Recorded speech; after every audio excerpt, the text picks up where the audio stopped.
Be'ezrat Hashem, we continue. So, last shiur, yes, we addressed the mechanism of the behavior, essentially, of every individual, and also every nefesh behemit, every animal. Yes, because every animal is made of a chelek hazan, of a vegetative strength, of senses, 5 senses, yes, medame, of a pairing system, yes, and of a koach hamitorer, of an instinct. Now comes the koach that differentiates the in man from the rest of creation. והחלק השכלי, the intellectual כוח, הוא הכוח הנמצא לאדם. That's specific to man. אשר בו ישכיל, with that כוח, the person learns, becomes wiser, ובו תהיה ההסתכלות, and with it, he can now foresee and understand, ובו יקנה החוכמות, and with that כוח, the person acquires more knowledge, ובו יבדיל בין המגונה והנאה מן הפעולות. And with that koach, you can now differentiate between what is proper and improper to do in a behavior. ואלו הפעולות, and these kochot, מהם מעשי ומהן עיוני. Right? Some of the behaviors are practical and others are more analytical. והמעשי, what is the koach hamasi, if you will, the sechel hamasi, right? The practical intellect. ממנו מלאכת מחשבת וממנו מחשבי. It's broken into two. Into the מלאכת מחשבת,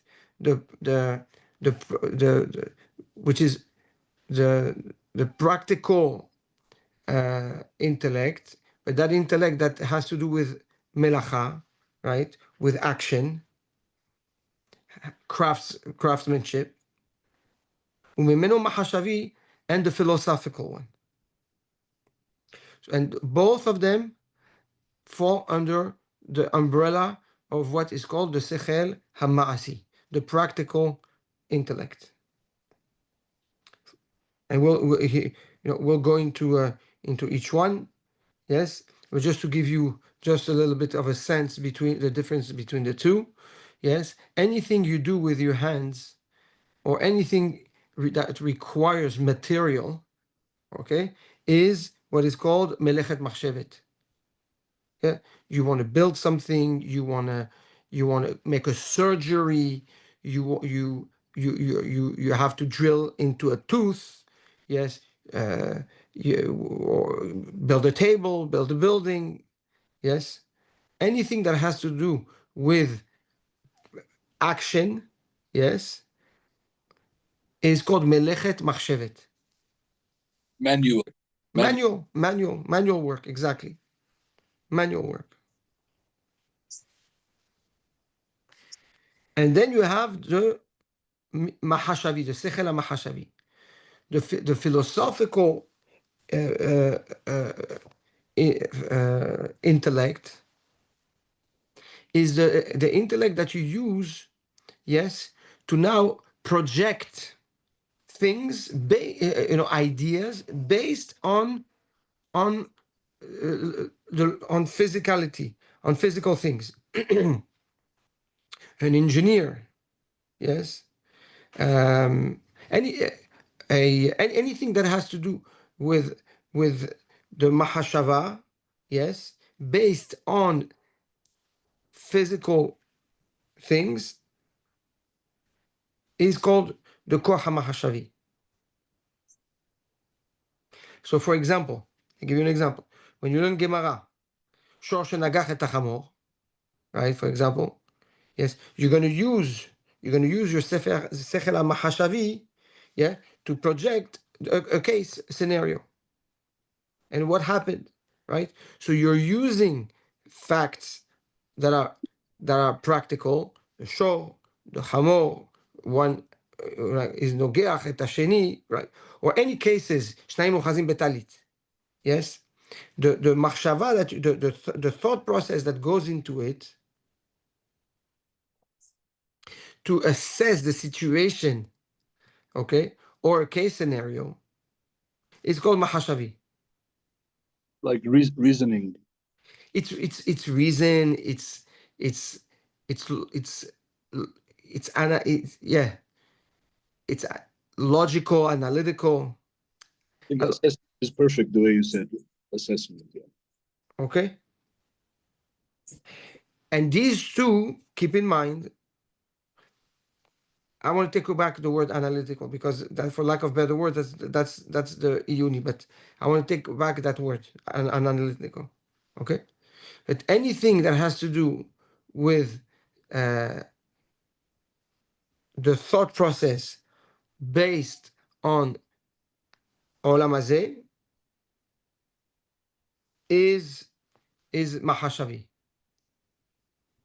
However, so the first one is melechet machshevet, sechel amasi.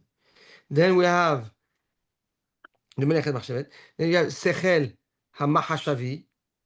These two are are making what is called the practical mind, intellect. And then you have another chelek, which is called the ayuni. That's why I didn't want to use the word analytical, because ayuni is the analytical mind. And this is very interesting. והעיוני הוא בו ידע האדם הנמצאות שאינן משתנות, כפי מה שהן עליו. With the עיוני, the person gets to learn facts that don't fluctuate. מציאויות, meaning the emet, things that don't change. והן אשר יקראו חוכמות סתם.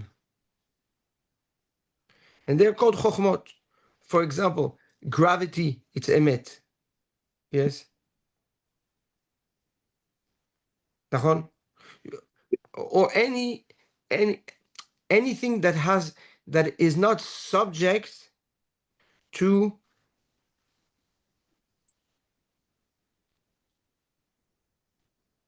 subjectivity.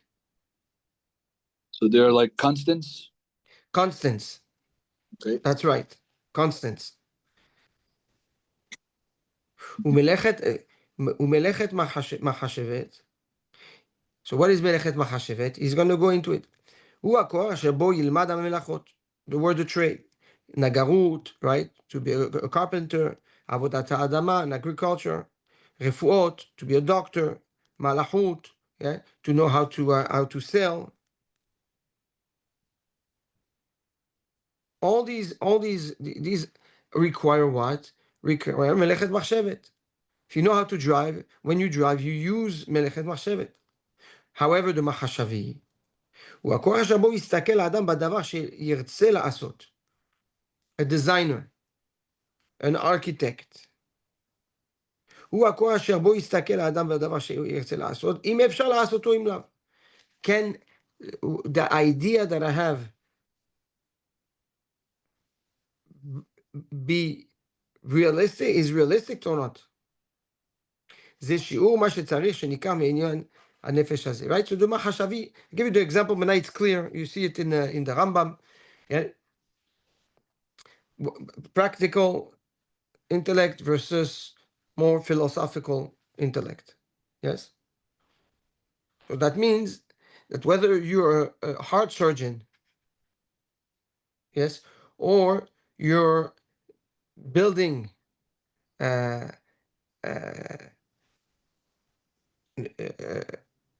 don't know,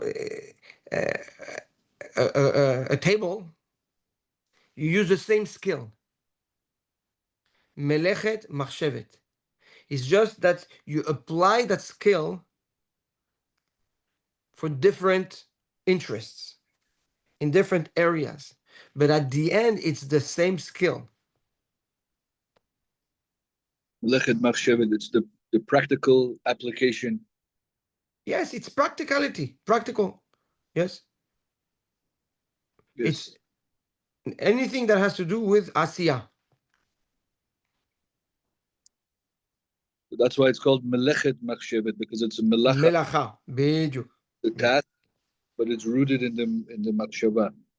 Yes, for sure it is, because how do you know how to do something? How do you, when you learn surgery, or when you learn nagarut, how to be a carpenter, or when you learn matechet, how to like those people that make jewelry. Right.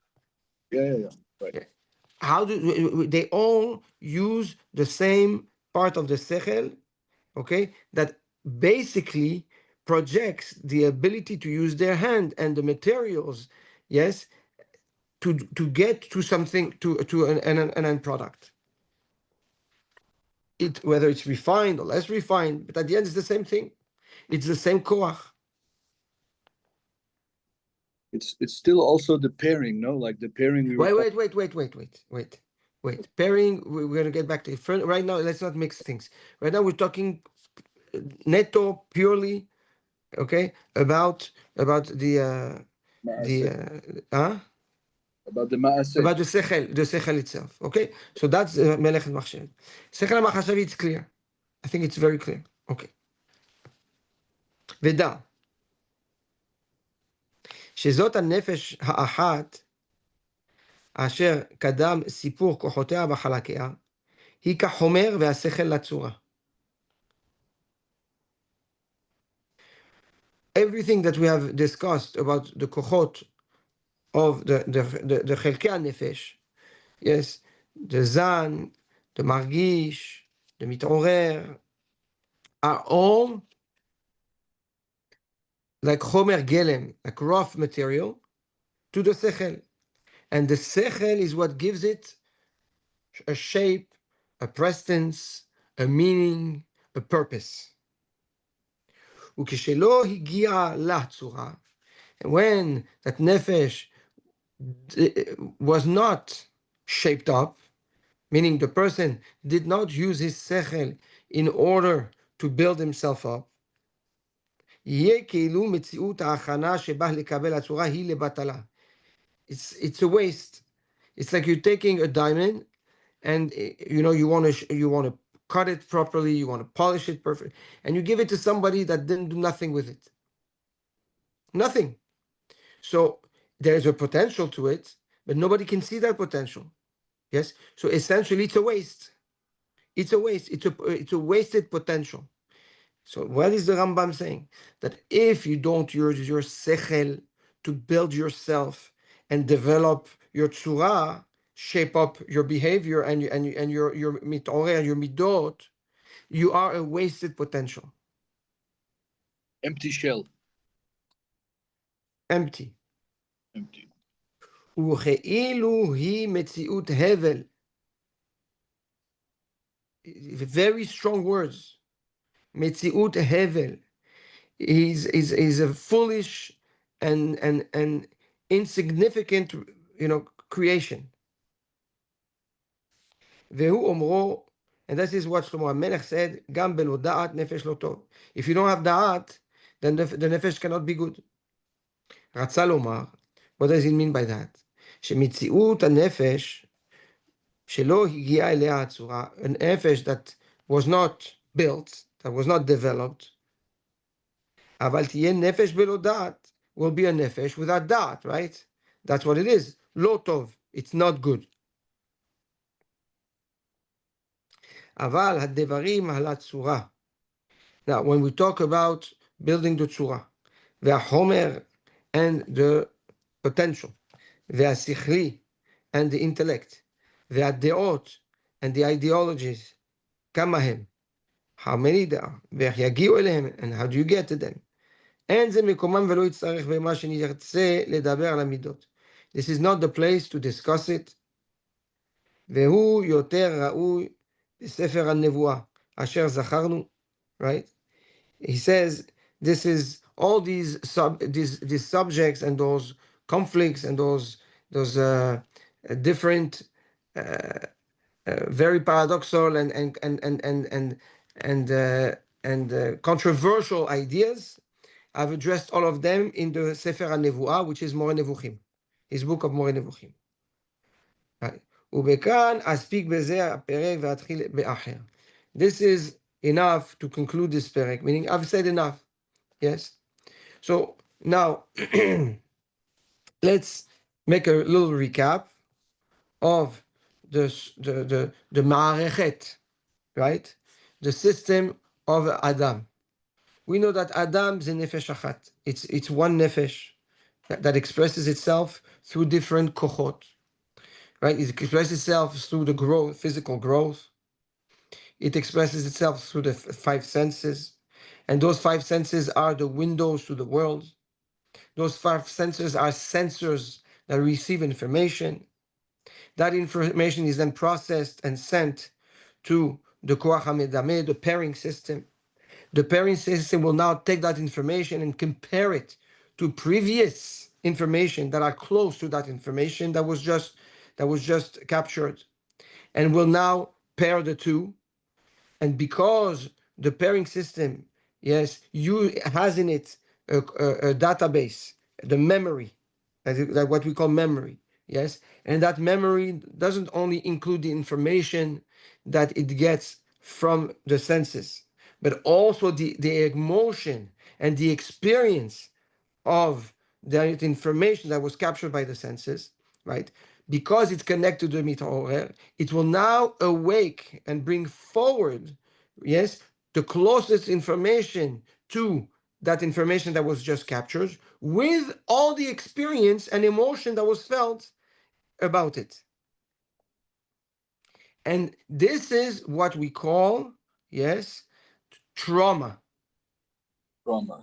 Trauma is essentially a very intense reaction to a situation that now is coming out every time there's what we call a trigger. And that trigger is the information that the senses captures. I always give this example. If you had a little kid, like a 3-4 year old, that lo alenu fell into a pool and almost died. Yes, that child will be traumatized from the pool, and he's never going to want to be close to a pool. And even if today that child grew to be now 15, 16, whatever it is, and he knows that even if he goes inside the pool, he cannot drown because the water, he's taller than the height of the water, he's not going to go in. Because when he sees the information of the water is then brought to the pairing system. The pairing system brings out the water that is close to that image, which is another pool. But in that information, there's the experience that he had when it was for, that he was all scared, that he was choking, trauma, and automatically that fear stops him, yes, from now engaging and entering that pool. This is the mechanism of the nefesh until the koach hamitaorer. Then comes the nefesh hasichli. Then comes the intellect, and the intellect, basically what it does, it's supposed to, the way we see it now, and we'll see that it has a deeper influence, but it's supposed to stop the instinct, yes, and now inject logic, okay, and emet to the situation. Yes, and the person is now facing on one end an emotional reaction, but because he didn't react yet and he held back the reaction, he has now the sechel kicking in. Now, if it's a situation where he has to do something, so the sechel ma'asi will kick in. Okay, so how do I do this? When we drive, or when, for example, so when we have instincts when we drive, right? If Chas v'Shalom, we have to make a move, what's going on? Yes, the medame. Yes, that's what you were referring to, Ronen. The pairing system, yes, with the sechel ma'asi work aligned, and can project, yes, that, hey, 1 second, there was an individual crossing, or there's a car coming, yes. So the pairing system can project, yes, what's going to happen, okay. And now the sechel ma'asi knows that he has to react and push on the brake, turn the steering wheel on the right, okay. in order to stop something not good from happening. Was Sechel HaMaasi always there and just waiting to be awoken? Or Yes, always. It's always. It's since you're born, you have it. The Sechel HaMaasi, you have it.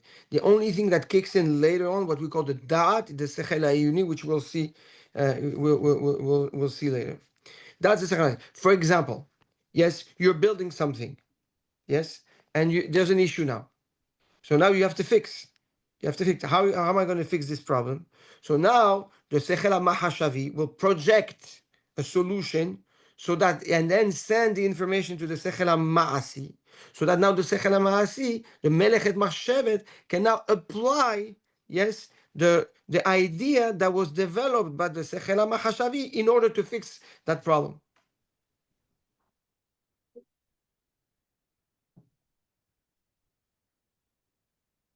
The Sechel HaIyuni, if you pay attention, he glanced by it. All he said is, yes, is the power given to us essentially to learn and know constants, like you said, a very good word, constants, chokhmot, okay? But constants are emet. right. Constants cannot be disputed. And this is where it's important to bring the Rambam in the beginning of Sefer Moreh Nevuchim, where he says that the Da'at, which is the Sechel HaIyuni, how he refers to it, and we'll see soon in the Sefer. Yeah, he calls the Sechel HaIyuni the Da'at, is the ability to differentiate between Emet and Sheker. So the Ioni, we said before, it's analytical. It's analytical, but it comes from a different place in the nefesh, like we spoke about. We've learned in Pirkei Kinyan HaDat, right? That's part of the neshama, and because it's the neshama, and the neshama is emet, and now the neshama is existing within a world of sheker. The neshama has the ability to create the contrast between the emet and the sheker, because the neshama is emet. The body that lives in the olam ha-sheker cannot see the emet. So what can it see? It can see the good and the bad, which is subjective. Was it good for me, maybe bad for you, and vice versa. This is why most people are driven by subjectivity. All wars, all problems between people is because they believe that what's good for them is emet. But in reality, it's subjective. So what gives you the ability to see the emet is the neshama, what is called the da'at. And because it's emet, now it has the contrast between its essence and the sheker, which is olam hazeh. So the Sechel HaIyuni, if you see, he doesn't dive into it yet because it's not part of the practical mechanism and system of individuals, of people. We'll see how he's going to address it, in the next chapter, Be'ezrat Hashem. But that gives us now a more overall understanding, yes, of the Nefesh Adam, yes, how it's the kochot interact with each other, yes, and how once you have the Sechel HaIyuni, you can now infuse throughout your essence emet. So suddenly your sensors are going to be motivated by emet. Your mitorer is going to be also influenced by the emet. Because when you live with your da'at, when you live with your neshama, you will not allow yourself to awake an instinct that will put you in a position, in a place of jeopardy, of weakness. Right. But that you can only do if you have the eyes of the emet. Because if you don't have those eyes, then everything becomes subjective. And if everything becomes subjective, the ma'arechet is about what's good for me and what's bad. You'll reject what's bad and you'll embrace what's good without really knowing if the good that you're embracing is really good, Right. is really emet. You need to have the power of Mavdil. to The distinguish. Havdalah. And the Havdalah can only come through the Da'at, because the Da'at is the only differentiate, it's the only differentiative factor to the Nefesh Adam. Because everything is Behemi, everything is physical within the Marichet of Olam HaSheker, except for the Neshama, right? For example, if you only have darkness, you cannot differentiate anything. It's only once you have light that you can differentiate between darkness and light. This is why the Rabbeinu Yonah writes that the darkness was created so that we can appreciate the light.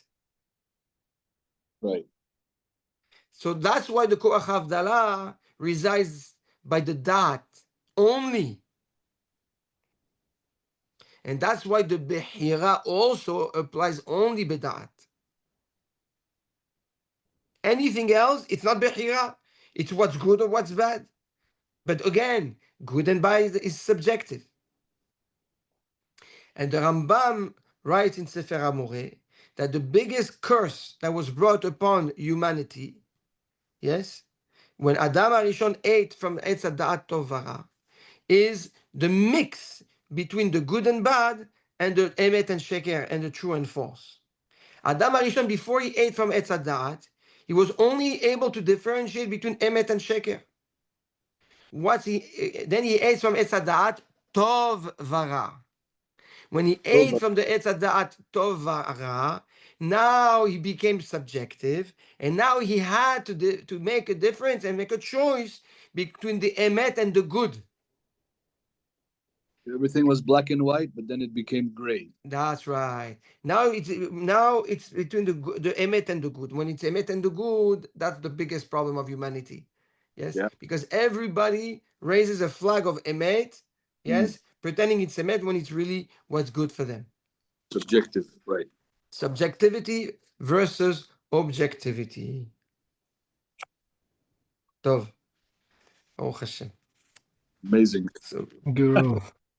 so we just completed to read the first perek. Rabbi, thank you. Baruchim